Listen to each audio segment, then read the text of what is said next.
When under threat, isn't it natural for a leader to feel forced to give in to the demands of Western powers?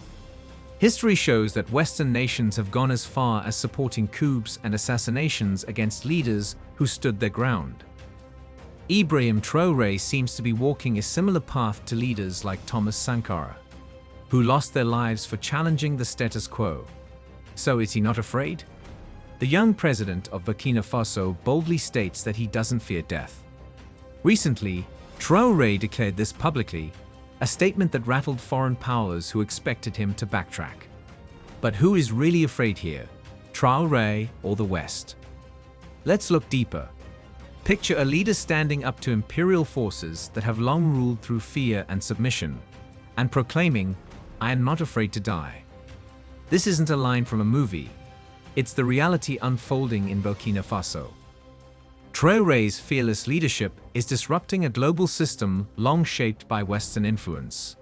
In a powerful speech, he challenged not only external intimidation, but also internal issues, cowardice, betrayal, and incompetence that hinder Africa's growth.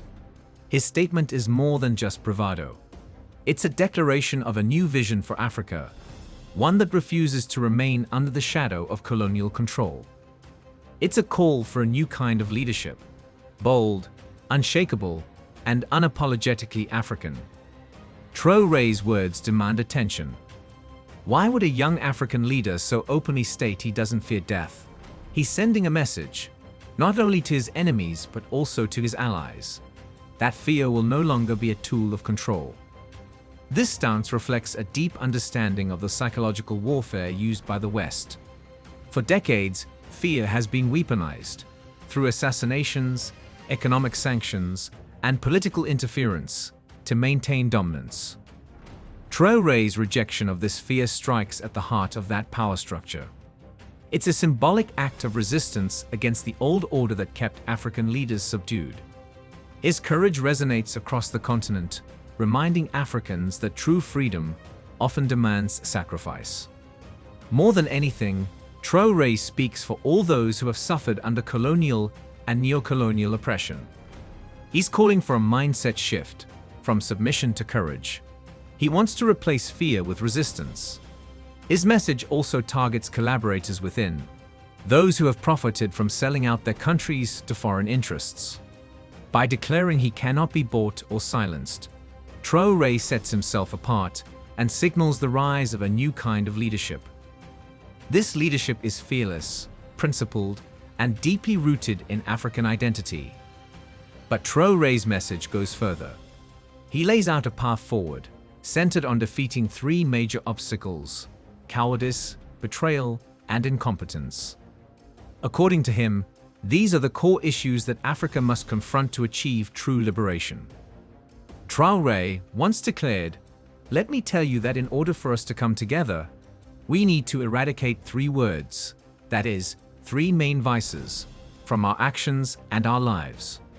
I refer to ineptitude, treachery, and cowardice." This powerful statement isn't just rhetoric. It's a direct confrontation of the behaviors that have long hindered Africa's progress and kept the continent tethered to its colonial legacy. Understanding the weight of these vices is crucial to grasping Traoré's vision of a liberated Africa. Cowardice, in this context, is more than a personal failing. It's a structural problem. It has enabled foreign powers to exert control by encouraging African leaders to prioritize safety and privilege over sovereignty. For generations, the West has exploited this fear to pressure African governments into submission. By calling for courage, Traoré is urging a new generation of African leaders. Leaders bold enough to face both internal corruption and external exploitation. Treachery, meanwhile, has deep historical roots, tracing back to the era of the slave trade. This betrayal of one's people for personal gain, often in service of foreign interests, has consistently undermined African unity and independence. Whether it's corrupt officials betraying public trust or allies sabotaging revolutionary movements, betrayal has blocked Africa's path toward solidarity. Traoré calls for integrity and collective responsibility, asking Africans to rise above self-interest for the good of the whole.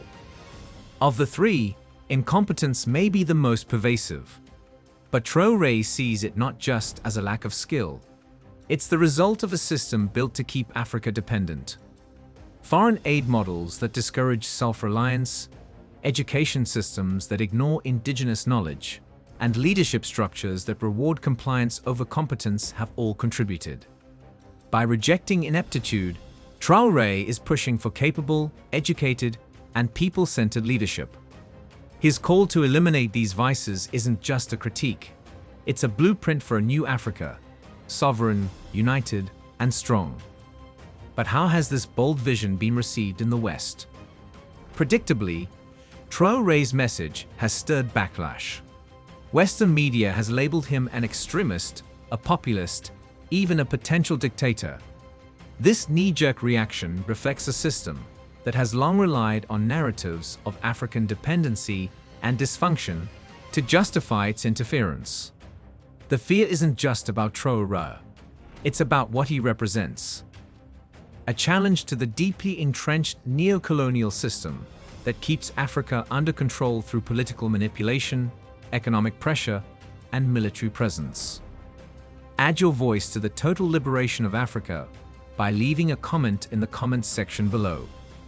Do not forget to like and subscribe for more informative videos like this one. Let's proceed. By refusing to bow to these forces, Traoré is signaling the rise of a more assertive Africa, one that demands mutual respect, not handouts. The West isn't just reacting to his leadership, but to the growing potential of an Africa that no longer plays by the rules set in Western capitals. If more leaders adopt Traoré's approach, the foundations of Western influence could begin to crumble. Traoré's stance also exposes the double standards of Western powers that criticize authoritarianism while supporting oppressive regimes that serve their interests. He lays bare the reality. For many Western nations, access to resources often outweighs human rights or democratic principles. His leadership has reignited Pan-African sentiment across the continent and is prompting a reevaluation of what African governance should look like. With Traoré at the forefront, Africa may be entering a transformative era. His vision is rooted in a simple yet radical idea. For Africa to truly thrive, it must be free, not just politically or economically, but culturally and psychologically as well. What makes Traoré's leadership truly revolutionary is his comprehensive vision of freedom. He understands that true independence isn't simply about removing foreign powers. It requires a complete overhaul of the colonial mindset that still lingers across the continent. His leadership poses a bold challenge to other African leaders. Will they continue to play by the rules set by foreign interests? Or will they, like Traoré, carve out a new path toward genuine sovereignty? His call to eliminate cowardice, betrayal, and incompetence is more than a critique. It's a call to action. It invites a new generation of African leaders, courageous, capable, and unwaveringly committed to the needs of their people. At the heart of this vision is the drive to build a new form of African unity. By promoting integrity and competence, Traoré lays the foundation for a future of stronger collaboration and self-reliance among African nations.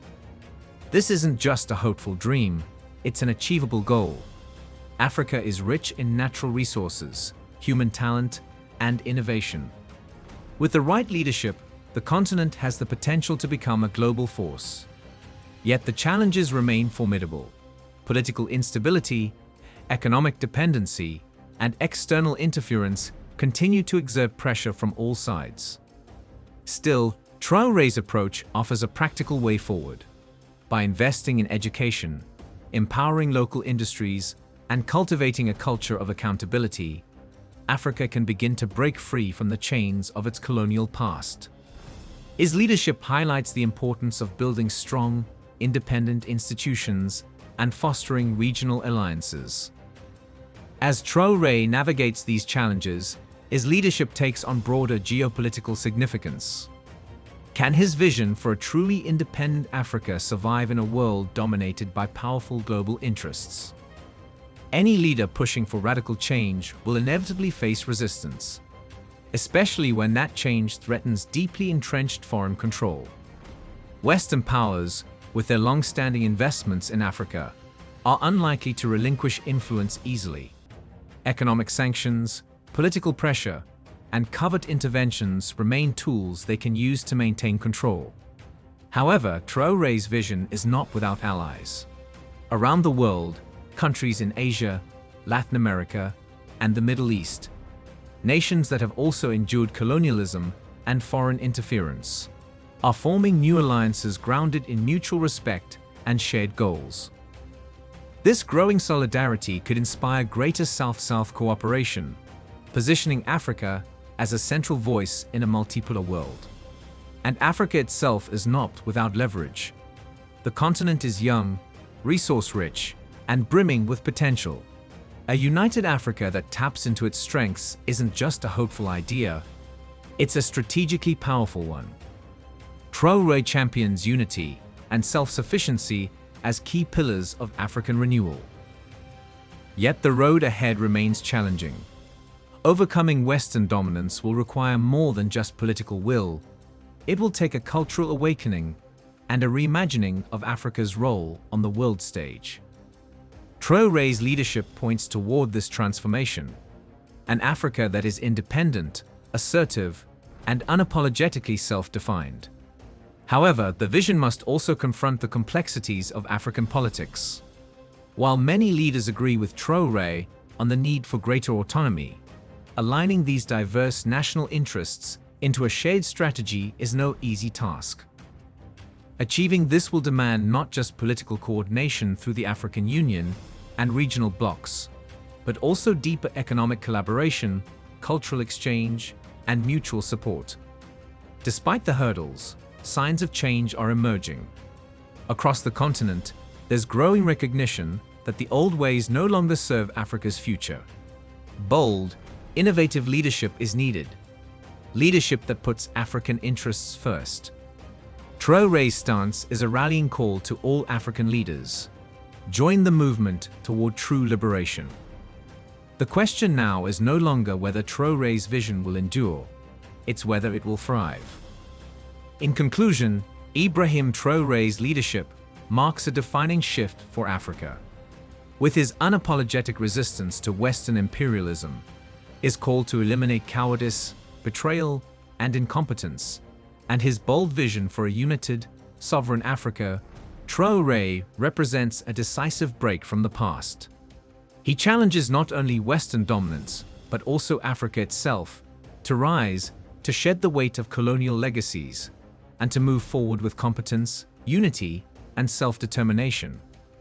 Traoré's leadership isn't just a flicker of hope, it is a rallying cry.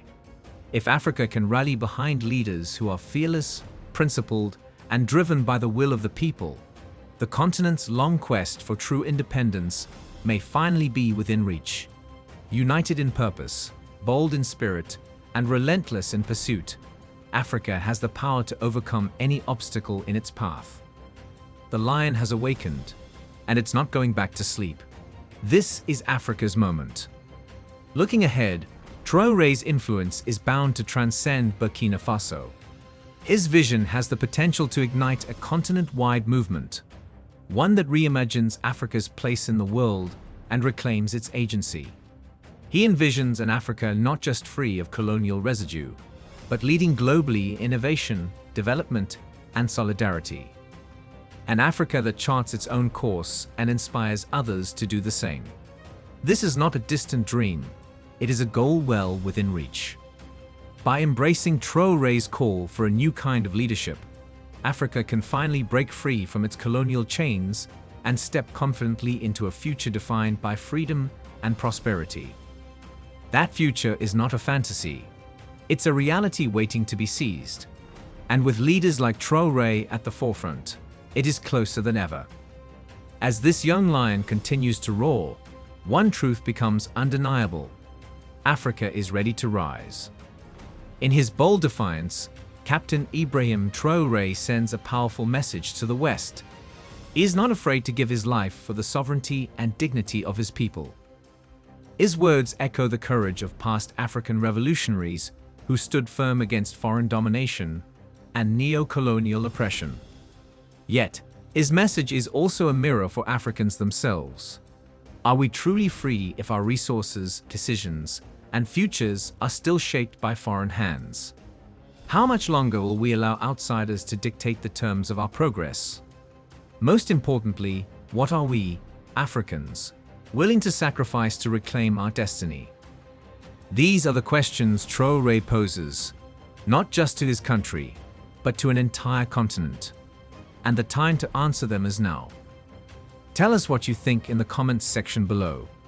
We explore the rich history, culture, and the ongoing struggle for sovereignty in Africa. Join us in this important conversation by subscribing to our channel. By subscribing, you're not just staying informed, you're becoming part of a movement dedicated to reclaiming Africa's rightful place on the global stage. Hit that subscribe button and turn on notifications so you never miss an episode. Let's work together to spread knowledge and inspire change. Thanks for watching.